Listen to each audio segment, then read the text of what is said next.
अधिक शुभफल पाइबापी जेहेतु बृहस्पति आपण जोगकारक धनाधिपति प्रतिष्ठार अधिपति संतान अधिपति जोगकारक से आप देवगुरु बृहस्पति गोटे जंत्र सिद्ध गुरु जंत्र बा बृहस्पति जंत्र एवं तांको इष्टदेवी होउछन्ति माँ तारा देवी जंत्र ठाकुर घरे रखी चंदन सिंदूर दीप धूप हलदी रंगर फूल दे प्रत्येक दिन आपण पूजा करंतु।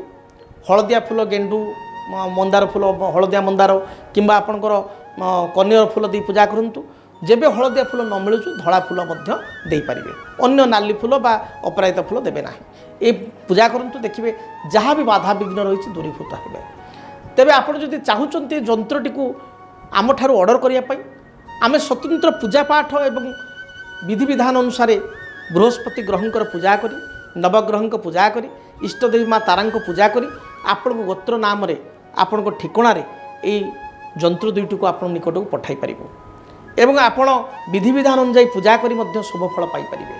तेणु जदि आपण जंत्रटी को ऑर्डर करने चाहूँगी आपणकर गोत्र प्रथमे ना एवं राशि नक्षत्र प्रदान करंतु आम पूजा पाठ करी आपण निकट को प्रदान करूँ। आपण एड्रेस ठिकाना निहाती दिंतु जो ठिकाना आप पठाई पारिबो।